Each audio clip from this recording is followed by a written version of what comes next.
last week held the anniversaries of both the birth and death of Palestinian poet and photojournalist Fatima Hassouna. She was born on April 15th, 1999 and killed on April 16th, 2025. She is a multimedia graduate of the University College of Applied Sciences in Gaza. After the October 7th attacks, she spent her last 18 months documenting life under occupation in the Palestinian genocide. She captured displacement, destruction, airstrikes, and the death of 11 of her family members refusing to go quietly. She experienced the joy of engagement and had dreams of having children. The day before her death, her 26th birthday, she made her final Instagram post. It was a picture of the sunset over Gaza City with the caption, "It's the first sunset in a long time." That same day, it was announced that the film Put Your Soul on Your Hand and Walk would be premiering in the Cannes ACID Parallel Film Festival. The film, directed by Fatima Hassouna, captured Palestinian life in the genocide, featured calls between Farsi and Hassouna. Hassouna said, "I'll come to Cannes, but I have to return to Gaza. I don't want to leave." After her death, it premiered in the festival in May and was theatrically released in September. She was killed along with 9 other family members, including her pregnant sister, by a missile which struck the Al-Tuffah neighborhood in Gaza City. An investigation by UK research group Forensic Architecture showed that it was a targeted attack. According to press freedom groups, Hassouna was one of at least 175 journalists killed in Gaza, Lebanon, and Israel by April 2025. Later in April, Bachelor Abu Aklin published a translation of a collection of Hassouna's poems in the magazine Arablit. It is titled A Resonant Death and reads as follows. 6 Resonances by Fatima Hassouna.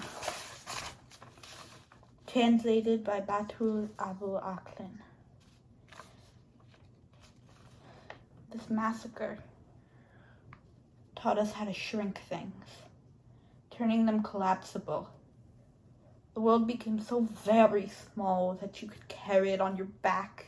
You could reduce the world to 1 bag, or even to 2 poems in a naked back. This massacre taught me how to shrink myself, how to shut up while death was between my jaws, how to listen to its sound as it grew closer, how to train myself to accept the reality of the sudden vanishing of all things, how to accept it without any complaint, without umbrage. All of what happened, all of what is happening is training us to become everything except a normal human. In my head, only one question circles. What was the martyr thinking about? What was the last thought stuck in his head before a missile smashed it? What were his wishes going to be if he knew the last moment was coming? I often think, if I live to a full age, will it be enough to do all I want and all I wish? And if I die, will all my wishes die with me? I'm still thinking about this martyr.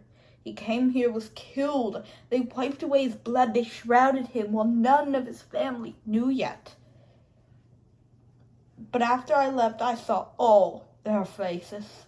His wife, whose eyes were eaten up by tears, his brothers, who were in pain, shock, and his mother, who couldn't walk any further, hoping she wouldn't reach him so she wouldn't see what she would see. But it was the truth, the fait accompli. I think about it a lot. Really, what was the last thought in his head? Did he live enough? Did he die enough? I don't know.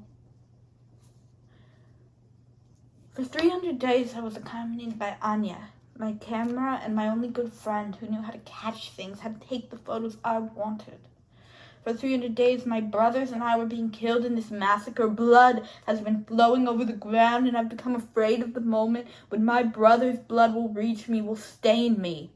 For 300 days, we've been seeing only black and red, smelling the scent of death, eating bitter apples, touching only corpses. It's the first time I've experienced such a massive loss.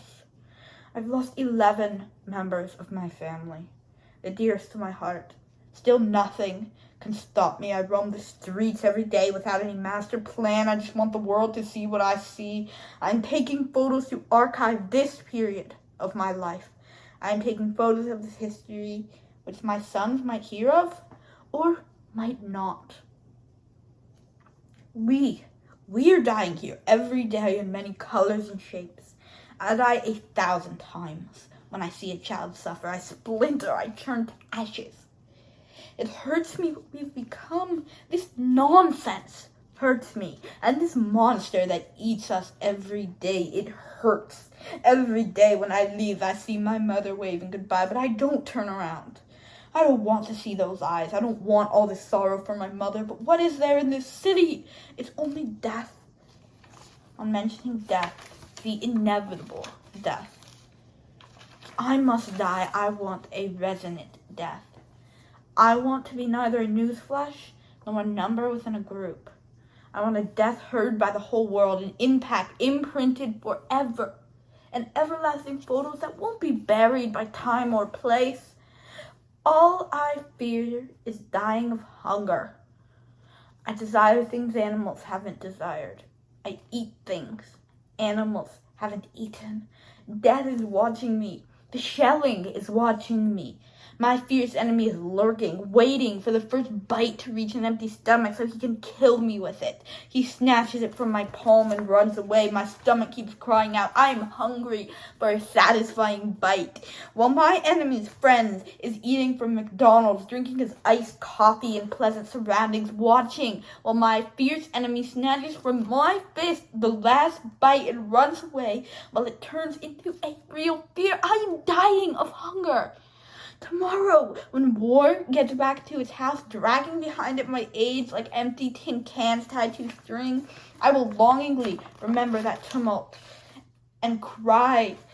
I will cry like a child or like a miserable woman right in the middle of the road. I will think, maybe I have to tell you, wake me up when we arrive or when all of this ends. Good morning. This morning, a swift-footed question came into my mind, a question about what life would be like after the war ends. How would things taste after this time of deprivation? How would chocolate taste when I tried it for the first time after 9 months? Did I actually forget how it tasted?